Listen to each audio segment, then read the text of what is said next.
दोस्तों, एक और छोटी सी कहानी लेकर फिर हाजिर हूं आपके सामने।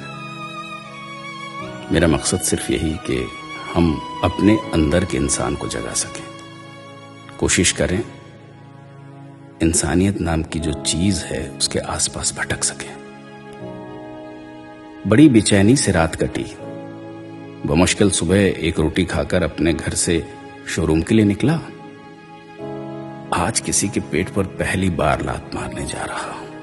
ये बात मुझे अंदर ही अंदर खा रही थी, कचोट रही थी। जिंदगी में यही फलसफा रहा मेरा कि अपने आसपास किसी को रोटी के लिए तरसना ना पड़े। पर अब इस विकट काल में अपने पेट पर ही आन पड़ी है। 2 साल पहले ही अपनी सारी जमा पूंजी लगाकर मैंने कपड़े का शोरूम खोला था, मगर दुकान के सामान की बिक्री अब आधी हो गई है। अपने कपड़े के शोरूम में 2 लड़के और 2 लड़कियों को रखा, ग्राहकों को कपड़े दिखाने के लिए। आप उन्हें सेल्स पर्सन भी कह सकते हैं। लेडीज डिपार्टमेंट की दोनों लड़कियों को निकाल नहीं सकता था।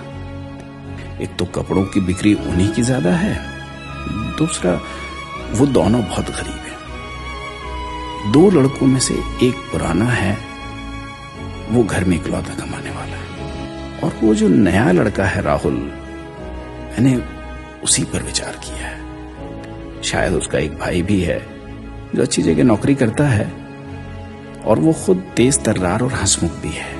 उसे कहीं और काम मिल सकता है। इन 5 महीनों में मैं बिल्कुल टूट चुका हूं। हालात देखते हुए एक वर्कर कम करना मेरी मजबूरी है। अब यही सब सोचता हुआ दुकान पे पहुंचा। चारों आ चुके थे। मैंने चारों को बुलाया और बड़े ही उदास होकर मैंने बोला, देखो, दुकान की अभी की स्थिति तुम सबको पता है। मैं तुम सबको काम पर नहीं रख सकता। उन चारों के माथे पे चिंता की लकीरें मेरी इन बातों के साथ गहरी होती चली गई। मैंने बोतल के पानी से अपने गले को तर किया। किसी एक का हिसाब आज मैं कर देता हूं। राहुल, तुम्हें कहीं और काम ढूंढना होगा। जी अंकल। उसे पहली बार मैंने इतना उदास देखा था। बाकियों के चेहरे पर भी कोई खास खुशी महसूस नहीं हुई मुझे। एक लड़की जो शायद उसी के मोहल्ले से आती है, कुछ कहते कहते रुक गई। मैंने ही पूछ लिया, क्या बात है बेटी, तुम कुछ कह रही थी? अंकल जी, इसके भाई का भी काम कुछ 1 महीने पहले छूट गया है। इसकी मां बीमार रहती है। नजर राहुल के चेहरे पर गई। आंखों में जिम्मेदारी के आंसू थे जो वो अपने हंसमुख चेहरे से छुपा रहा था। मैं कुछ बोलता कि तभी एक और दूसरी लड़की बोल पड़ी, अंकल, बुरा ना माने तो एक बात बोलो। मैंने कहा, हाँ हाँ बोलो।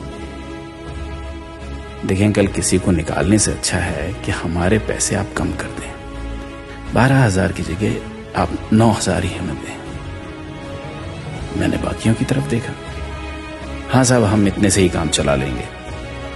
बच्चों ने मेरी परेशानी को आपस में बांटने का सोच मेरे मन के बोझ को कम जरूर कर दिया था। पर तुम लोगों को ये कम तो नहीं पड़ेगा ना? नहीं साहब, कोई साथी भूखा रहे इससे अच्छा है हम सब अपना निवाला थोड़ा कम कर दें। मेरी आंखों में आंसू छोड़ ये बच्चे अपने काम पर लग गए, मेरी नजरों में मुझसे कहीं ज्यादा बड़े बनकर। दोस्तों, मास्क कफन से छोटा है। अपनी जिम्मेदारी समझकर पहन लीजिए।